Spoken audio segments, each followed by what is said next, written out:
നമസ്കാരം. മലയാളി വാർത്ത ഇൻസൈഡിലേക്ക് സ്വാഗതം. ഇന്നത്തെ ഞായറിന് ഒരു പ്രത്യേകതയുണ്ട്.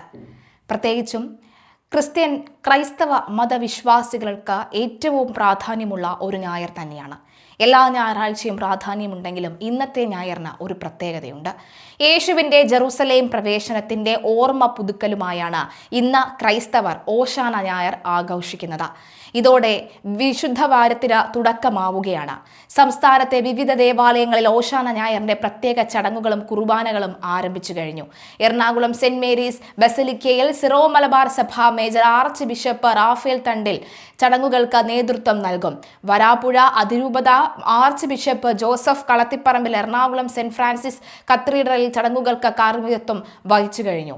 യേശുവിനെ ഒലിവു മരച്ചില്ലകൾ വീശി ജെറുസലേമിൽ ജനസമൂഹം വരവേറ്റതിന്റെ ഓർമ്മ പുതുക്കുകയാണ് കുരുത്തോല പെരുന്നാൾ ദിനത്തിൽ വിശ്വാസികൾ.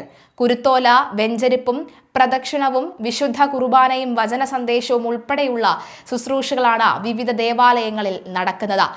അതേസമയം അങ്ങ് ഇസ്രായേൽ താഴ്വാരത്ത് അവിടെ നിന്നുള്ള യുദ്ധാരംഭം ആരംഭിച്ചു കഴിഞ്ഞു.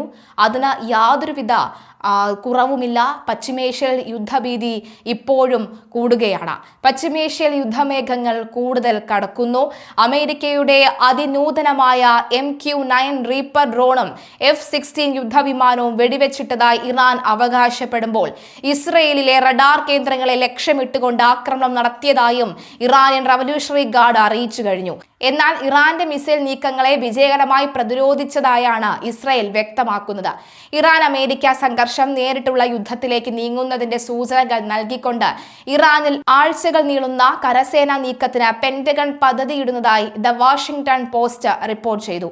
ഇതിന്റെ ഭാഗമായി 3500 US സൈനികർ മിഡിൽ ഈസ്റ്റിൽ എത്തിയതായി US സെൻട്രൽ കമാൻഡ് സ്ഥിരീകരിച്ചു. USS ട്രിപ്പോളി എന്ന അത്യാധുനിക ആംഫിബിയസ് അസോൾട്ട് കപ്പലിലാണ് സൈനികർ എത്തിയിരിക്കുന്നത്. ഇതിൽ മറീനുകളും കപ്പൽ പടയാളികളും ഉൾപ്പെടുന്നു. കടൽ വഴിയുള്ള ആക്രമണങ്ങൾക്കും കരയിലേക്ക് നേരിട്ട് സൈന്യത്തെ ഇറക്കി പോരാടാനും ശേഷിയുള്ള സന്നാഹമാണ് ഇത്. ഹോർമൂസ് കടലിടുക്കിനും ഖാർഗ് ദ്വീപിനും സമീപം തന്ത്രപ്രധാനമായ സൈനിക വിന്യാസമാണ് അമേരിക്ക നടത്തുന്നത്. ഒരു പൂർണ്ണതോതിലുള്ള അധിനിവേശത്തിന് പകരം ഇറാന്റെ തന്ത്രപ്രധാന കേന്ദ്രങ്ങളിൽ പ്രത്യേക സേനാ വിഭാഗങ്ങളെ ഉപയോഗിച്ചുള്ള മിന്നൽ ആക്രമണങ്ങൾക്കാണ് അമേരിക്ക പദ്ധതിയിടുന്നതെന്നാണ് റിപ്പോർട്ട്. 10,000-ഓളം അധിക സൈനികരെ കൂടി മേഖലയിലേക്ക് അയക്കുന്ന കാര്യം പെന്റഗൺ പരിഗണിക്കുന്നുണ്ട്. നിലവിൽ 5,000-ഓളം മറീനുകളും 82ാം എയർബോൺ ഡിവിഷനിലെ ആയിരക്കണക്കിന് പാരാട്രൂപ്പർമാരും മേഖലയിൽ സജ്ജമാണ്. അമേരിക്കൻ വിദേശകാര്യ സെക്രട്ടറി മാർക്കോ റൂബിയോ സൈനിക നീക്കമില്ലാതെ തന്നെ ലക്ഷ്യങ്ങൾ നേടാമെന്ന് പ്രസ്താവിക്കുമ്പോഴും പെന്റഗണിന്റെ യുദ്ധപദ്ധതികൾക്ക് പ്രസിഡന്റ് ട്രംപ് അംഗീകാരം നൽകുമോ എന്നതിൽ വ്യക്തത വന്നിട്ടില്ല. അതേസമയം ഇറാന്റെ ഡ്രോണുകളും മിസൈലുകളും അമേരിക്കൻ സൈനികർക്ക് വലിയ വെല്ലുവിളിയാകുമെന്നും പ്രതിരോധ വിദഗ്ധർ മുന്നറിയിപ്പ് നൽകുന്നു.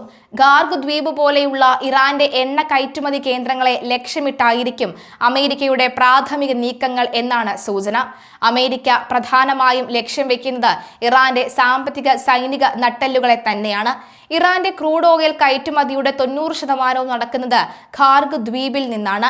ഈ ദ്വീപിനെ ലക്ഷ്യം വെക്കുന്നതിലൂടെ ഇറാന്റെ സാമ്പത്തിക സ്രോതസ് തകർക്കുകയാണ് അമേരിക്കയുടെ ലക്ഷ്യം. ഹോർമൂസ് കടലിടുക്കും അമേരിക്ക നോട്ടമിട്ടിരുന്നു. ലോകത്തെ എണ്ണ വ്യാപാരത്തിന്റെ 1/3 കടന്നുപോകുന്ന ഈ പാതയിൽ ഇറാൻ നാവികസേന വലിയ ഭീഷണി ഉയർത്തുന്നുണ്ട്. ഇത് നിയന്ത്രിക്കുക എന്നത് അമേരിക്കയ്ക്ക് വലിയ വെല്ലുവിളി തന്നെയാണ്. അമേരിക്കൻ ഇസ്രായേൽ ആക്രമണത്തിൽ കൊല്ലപ്പെട്ട മുൻ ഇറാൻ സർവാധികാരി അയത്തുള്ള അലി ഖമനേയുടെ അനുസ്മരണ ചടങ്ങിൽ സംഘർഷം പൊട്ടിപ്പുറപ്പെട്ടു. സെൻട്രൽ ലണ്ടനിൽ നടന്ന ചടങ്ങിലാണ് ഇറാനിലെ നിലവിലെ ഭരണകൂടത്തെ അനുകൂലിക്കുന്നവരും എതിർക്കുന്നവരും തമ്മിൽ ഏറ്റുമുട്ടിയത്. ശനിയാഴ്ച ഉച്ചകഴിഞ്ഞ് ചടങ്ങുകൾ നടന്ന മൈഡ വേയിലെ ഇസ്ലാമിക് സെന്റർ ഓഫ് ഇംഗ്ലണ്ടിന്റെ പുറത്ത് കനത്ത പോലീസ് സന്നാഹം ഒരുക്കിയിരുന്നു. സംഘർഷമുണ്ടായതോടെ മെട്രോപൊളിറ്റൻ പോലീസും സിറ്റി ഓഫ് ലണ്ടൻ പോലീസും ഇടപെട്ട് സ്ഥിതിഗതികൾ ശാന്തമാക്കാൻ ശ്രമിക്കുന്നുണ്ടായിരുന്നു. നിരോധിക്കപ്പെട്ട പാലസ്തീൻ ആക്ഷൻ എന്ന സംഘടനയെ പിന്തുണച്ച 18 പേർ ഉൾപ്പെടെ ഇന്നലത്തെ സംഘർഷത്തിൽ 25 പേരെ അറസ്റ്റ് ചെയ്തതായി മെറ്റ് പോലീസ് അറിയിച്ചു. സമീപത്തുള്ള ഒരു വീടിന്റെ ബാൽക്കണിയിലിരുന്ന 2 പോലീസ് ഉദ്യോഗസ്ഥർ സംഘർഷ വീഡിയോയിൽ പകർത്തുന്നുണ്ടായിരുന്നു. സെന്ററിന്റെ പുറത്ത് തടിച്ചുകൂടിയ 100 കണക്കിന് ആളുകൾ ഖമനയുടെ ചിത്രം ഉയർത്തിപ്പിടിക്കുകയും ഇറാൻ പതാകകൾ ഉയരത്തിൽ വീശുകയും ചെയ്യുന്നുണ്ടായിരുന്നു. അവരിൽ ചിലർ കഫിയ ധരിച്ചെത്തി ഫലസ്തീൻ പതാകകൾ ഉയർത്തി ഫലസ്തീൻ അനുകൂല മുദ്രാവാക്യങ്ങൾ മുഴക്കുന്നും ഉണ്ടായിരുന്നു. അതേസമയം റോഡിന് എതിർവശത്ത് സൂര്യനും സിംഹവും ആലേഖനം ചെയ്ത ഇറാന്റെ പഴയ ഷാ ഭരണകാലത്തെ പതാക മറ്റൊരു സംഘവും പ്രകടനം നടത്തുന്നുണ്ടായിരുന്നു. ഇവർ ഉയർത്തിയ ബാനറുകളിൽ ഒന്നിൽ ട്രംപിന്റെയും ബെഞ്ചമിൻ നെതന്യാഹുവിന്റെയും ചിത്രങ്ങളും ഉണ്ടായിരുന്നു. ഞങ്ങൾ നിങ്ങളെ വിശ്വസിക്കുന്നു എന്ന് അതിന് കീഴെ അടിക്കുറിപ്പും ഉണ്ട്. വലിയ ശബ്ദത്തിൽ സംഗീതം കേൾപ്പിച്ചും ആടിയും പാടിയും ഇവർ ഖമനയുടെ മരണം ഒരു ആഘോഷമാക്കുകയായിരുന്നു. ഇറാനിലെ സ്ഥാനഭ്രഷ്ടരാക്കപ്പെട്ട പഹ്ലവി രാജവംശത്തിലെ കിരീടാവകാശിയുടെ ചിത്രവും ചിലർ ഉയർത്തിപ്പിടിച്ചിരുന്നു. ഒരു പക്ഷേ ബ്രിട്ടീഷ് ചരിത്രത്തിൽ തന്നെ ഏറ്റവും വലിയ ബഹുസാംസ്കാര പ്രകടനം എന്ന് വിശേഷിപ്പിക്കാവുന്ന തരത്തിൽ വലതുപക്ഷ രാഷ്ട്രീയത്തിനെതിരെ പ്രതിഷേധം പ്രകടിപ്പിച്ചുകൊണ്ട് ലണ്ടൻ നഗരത്തിൽ തെരുവിലിറങ്ങിയത് പതിനായിരങ്ങളാണ്.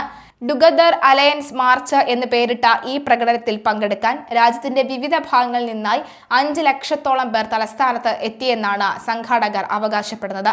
എന്നാൽ പോലീസിന്റെ കണക്കുകൾ പ്രകാരം ഏകദേശം 1/2 ലക്ഷത്തോളം പേരാണ് പ്രകടനത്തിൽ പങ്കെടുത്തത്. 100-ലധികം ചാരിറ്റികൾ, നിരവധി ക്യാമ്പയിൻ ഗ്രൂപ്പുകൾ, തൊഴിലാളി യൂണിയനുകൾ എന്നിവർ പങ്കെടുത്ത പ്രകടനം പാർക്ക് ലൈനിൽ നിന്നാണ് ആരംഭിച്ചത്. പിന്നീട് വൈറ്റ് ഹോൾ വഴി ട്രഫാഗർ സ്ക്വയറിൽ പ്രകടനം എത്തിച്ചേർന്നു. തീവ്ര വലതു രാഷ്ട്രീയത്തിനെതിരെ ഐക്യദാർഢ്യം പ്രഖ്യാപിച്ചുകൊണ്ടായിരുന്നു പ്രകടനം അവസാനിച്ചത്. കഴിഞ്ഞ സെപ്റ്റംബറിൽ തീവ്ര വലതുപക്ഷ നേതാവായ ടോമി റോബിൻസൺ സംഘടിപ്പിച്ച യുണൈറ്റഡ് ദി കിങ്ഡം റാലിക്കുള്ള പ്രതികരണമെന്ന നിലയിലായിരുന്നു ഈ പ്രകടനം സംഘടിപ്പിച്ചത്. റോബിൻസന്റെ റാലിയിൽ 1 ലക്ഷത്തിലധികം പേർ പങ്കെടുത്തിരുന്നു. 100 കണക്കിന് ബസ്സുകളിലും മറ്റുമായാണ് രാജ്യത്തിന്റെ വിവിധ ഭാഗങ്ങളിൽ നിന്നായി ആളുകൾ പ്രകടനത്തിന് പങ്കെടുക്കാനായി ലണ്ടനിൽ എത്തിച്ചേർന്നത്. Labour MP Diane Abbott, Greens party നേതാവ് സക്ക പൊളൻസിക്കി എന്നിവർ പ്രകടനത്തെ അഭിസംബോധന ചെയ്ത് സംസാരിച്ചിരുന്നു.